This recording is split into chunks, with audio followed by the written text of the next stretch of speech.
What happens when some nice Emperor-fearing Sisters of Battle spend a little bit too much time with the god of trickery and change? Let's make some Sisters of Tzeentch. This first unit is just going to be a nice little practice to try and figure out the color scheme, the basing scheme, and to practice some kit bashing with all these bits I've found on eBay. I have a lot of plans and aspirations because this kit bashing process seems awesome, mixing Thousand Sons and Disciples of Tzeentch with my Adepta Sororitas. We're going to start off with a very simple battle sister with a bolt rifle. Build her up nice and easy. Right off the bat, the main problem is these hands are pretty big. It's from a Rubric Marine Thousand Sons model. So you gotta go in there and I gotta use her little hand. So just cut it out and attach it to the Thousand Sons bolter. Space Marines are big enough that they can one-hand these bolters, but the little battle sisters cannot. So I gotta take the little underhand and cut that off and transfer it too. That's the tricky part. It's also difficult to kind of fit different weapons on these monopose models. Takes a little bit of sprue glue and some just jamming it in and holding it till it stays. Not to mention her underarm piece on her right arm. I lost it. It fell off my desk and disappeared into the warp. I'll fill it in with green stuff later. She's looking good. I love the standard helmets for the Adepta Sororitas. I thought about trying different, more Tzeentch style helmets, but I just love these so much, so we'll keep them. I've also got these braziers, fire pit, torch things that I'm going to be putting on their power packs. I'm going to have lots of flames in this army. I'm very excited. You slice away a little bit of room and chuck in some super glue to keep it in place. I'm not removing all of the Imperial symbology on these models, but I'm going to take some away and replace it. They're mid-corruption and conversion to chaos, so there's still some Aquilas and Inquisitor symbols on them. But in the case of this sister, don't worry. Tzeentch always has your back. Next up is a heavy flamer sister. We're going to take this from one of the occult terminators and really have to chop off these giant arms, just kind of hacking away at it. And we'll take the hand and handle from the actual flamer model. Shave everything down so it's nice right angles, and use some plastic glue to secure it into place. I'm going to have to reposition her arms out a little bit to kind of get a more of a hunch so she can hold the larger flamer. So I use some green stuff to shove it back in there, and I can smooth it out and make it look like a cloak later on. I take some double-sided tape and secure them to the base. Also, one of the Tzeentch units, the Blue Horrors, when they die, they turn into a Brimstone Horror, which are these tiny little fire dudes. And I want to scatter them everywhere, especially on the flamer units. I also need to hook up her flamer to the container in the back. So we take some of this flexible wire, drill in some holes, and kind of route it around. Next up is the Sister Superior. She's got a chainsword, but why have a chainsword when you can have a slightly different chainsword? Haha! I stole this from some Zangors, and I'm going to be stealing more from them later, don't you worry. And I found out that the Sisters of Battle have Inferno pistols, which are awesome. I was able to find this little one from some Thousand Sons unit. It's such a cool little gun. The chainsword fits perfectly in that fold of her cloak. Oh, it's destiny. She gets a tiny little bird skull too. Now I decided she needed a little bit more decor, so I chopped off some horns from a Zangor, smoothed off the side of her power pack, and glued them into place. These look so cool. I love this model so much.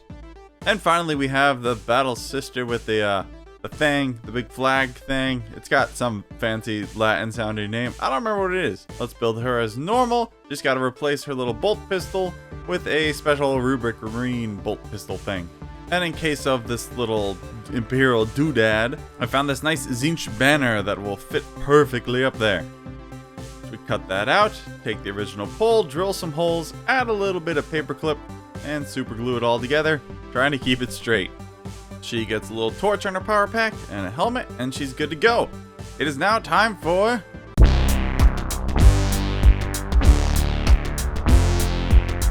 We're going to be doing a lot of weird paint things today in this army, and I'm very excited. First things first, instead of our normal satin matte black primer, we'll be using a glossy black primer.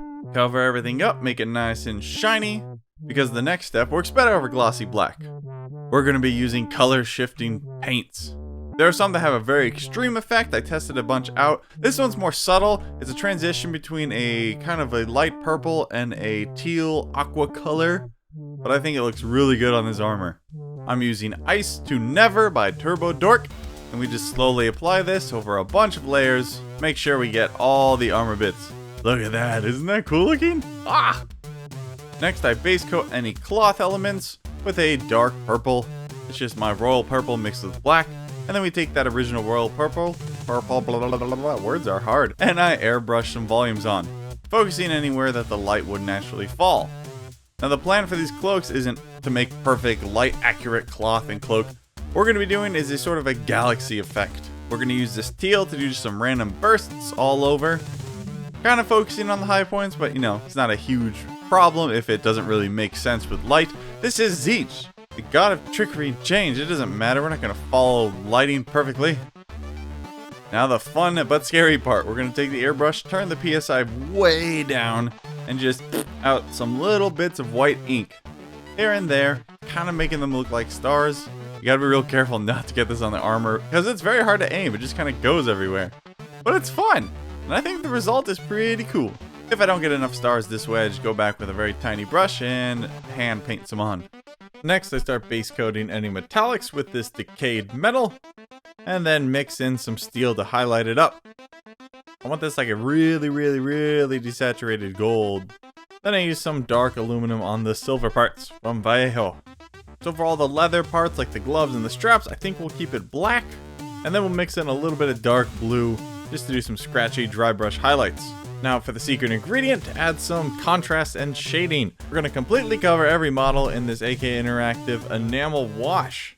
Enamel wash is like oil washes, where you can use white spirits or mineral spirits to kind of reduce them and thin them out. So we cover all the model with them and then let it dry for about 15-20 minutes. Then we come back in with some white spirits, or just whatever this AK enamel thinner is. It's fruit scented, so that's nice. And we start just wiping it away with mega sponges. Use these big ones at the start, and then we can use the little ones to kind of refine it. We want to leave the blue in the recesses to kind of shade them, but also it has a habit, since I didn't varnish, the acrylic layer kind of soaks in this enamel a little bit more. It's hard to describe, it's more, you feel it. It stays in there, it soaks in the bluer pigments, kind of increases contrast and saturation in a really cool way, especially on the cloaks. Now that we removed a bunch, we need to add some more back in. So I thinned some down and start applying it to more recesses to get a little bit more contrast, wiping it away as I go. Now it's time for some OSL. Mostly going to be focusing on the flames. We're going to dunk the whole thing in some white ink, and then use an airbrush to finish layering it up and also get a little bit of glow in the surrounding areas. Now it's time for some yellow fluorescent ink, focusing this on the core of the flame. This will be the hottest, so mainly in the center. Really build up these layers, and then we can take some with a brush too and really saturate it in there. Now we take green fluorescent ink, spray this around, getting less of the flame, but the main idea is to have the flames be green, so you want a lot of it. Also gonna dunk this in the eye sockets, just to have some nice glowing green eyes. Then we take some normal darker green ink and do just the tips, just to darken them out a bit, desaturate them, make them colder.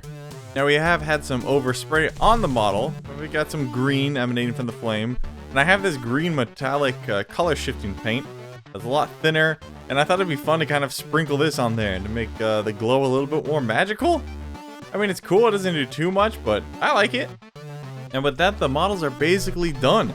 Let's do some basing. I've got a lot of 3D printed basing bits from Epic Basing that I want to use. The Hoodoo Valley, because I think these are really cool looking rocks. So we're going to build up the base by using this 2-part epoxy just to give it some elevation and start placing in some of these rocks.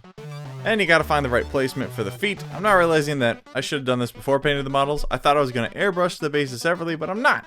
So in the future I can just base them immediately and not have to touch my nice painted models with my oily fingers all the time. I use some sand texture paste to cover any parts that aren't covered by the rocks. In my mind, these bases are going to be the Sisters of Tzeentch crossing some sort of mystical, magical alien desert at night. So to facilitate that, we sprinkle in some sand too. Now we prime the entire thing black, and mix in a bit of blue to do some dry brushing, just to give a little bit more texture to the rocks. Oh, and I can't forget this guy. We have our little brimstone horror that's going to be hanging out with the flamer. He's going to chill on this rock right here. And now we get to mess around with more fun stuff. This is liquid enamel pigments. The same ones I was using in the Iron Warriors army to do the heat sources, but now we're using fluorescent purple. And we're just going to completely slather this all over the base. Sinks into every crack and crevice. It's still removable, but I don't think I end up actually removing any. Look at that capillary action. Love it. Now here's a sweet time lapse of it drying via a hairdryer. It dries so matte and beautiful and dusty. Oh, I love it. The first couple models for my Sisters of Tzeentch Army are complete. And yeah, we're going to be doing a whole army just like this. Oh, I'm very excited. Especially to do some of the Paragon war suits, some of the characters, some of the vehicles. I even have half an idea for the Triumph of St. Catherine, which will be insane. But I think this came out super cool. It's a relatively simple but effective paint job, as it is my goal to make something that's just effective and cool looking on the tabletop. And I think these are it. Oh, I love them so much. Let me know if you enjoy. Let me know if you have any comments, questions, tips, things like that. If you have any Kitbash or conversion ideas for the sisters, let me know. See you next time. Bye.